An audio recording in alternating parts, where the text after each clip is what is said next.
Bonjour et bienvenue dans ce nouveau tutoriel de Poussé par le vent. Et non, je ne suis pas en train de faire du tourisme sur la marina de Gosier, mais aujourd'hui je vous emmène au chantier voir Maloya en plein carénage.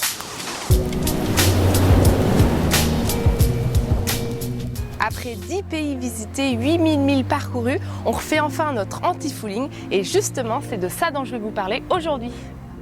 Au sommaire de ce tutoriel, je vais vous parler du choix de l'anti-fouling, quelle quantité appliquer, comment se préparer à l'application et enfin la pose. Allez, je vous embarque.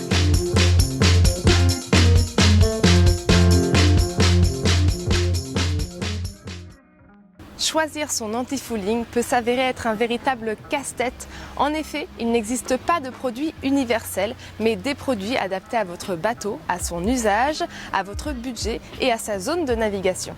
L'analyse de l'usage vous permettra de déterminer l'anti-fouling qui vous sera le plus adapté. Nous sommes partis pour une navigation au long cours jusqu'à Nouméa.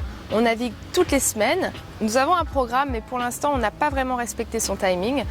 Et on n'est pas trop sûr de connaître notre prochain lieu de carénage.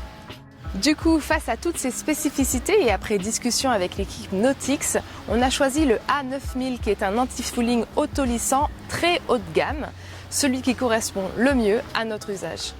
Pour connaître la quantité d'anti-fouling qu'il vous faudra appliquer sur votre carène, la petite astuce du jour, c'est l'application qu'a développée Nautix.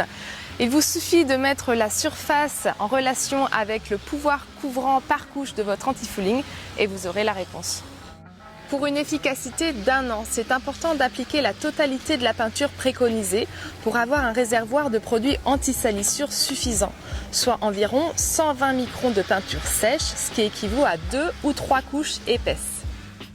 Attention, si vous n'avez pas assez d'anti-fouling, votre réservoir ne sera pas conséquent et votre bateau peut se salir rapidement. Du fait de notre navigation, nous avons convenu avec Nautix d'une quantité à appliquer. Avant d'appliquer votre anti-fouling, il faut que tous les paramètres soient OK.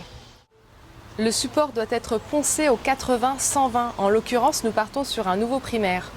L'environnement doit être propre et hors poussière. Il ne doit pas y avoir de risque de grain pendant la journée. Vous ne devez pas peindre en dessous de 10 degrés et au-dessus de 30 degrés. Et enfin, privilégiez les mises en peinture en fin de journée quand la température descend tranquillement. N'oubliez surtout pas de vous protéger. Les anti-fouling sont des produits biocides. Il faut les utiliser avec précaution et lire la notice avant l'utilisation. Portez des lunettes, des gants, un masque respiratoire et une combinaison. Vous devez choisir les bons outils. Un rouleau spécial anti-fouling permet de travailler vite. Et enfin, posez la bande cache.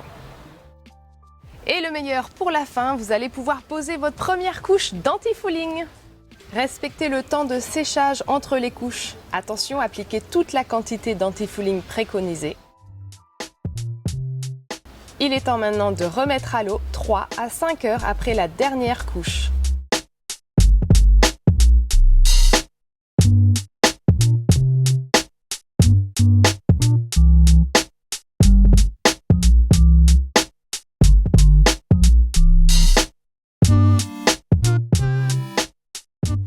J'espère que ce tutoriel vous a plu. Vous avez vu, poser son anti-fouling soi-même n'a rien de sorcier. Il suffit de bien préparer son chantier et surtout de définir honnêtement son programme pour choisir le bon anti-fouling. Allez, à vous de jouer!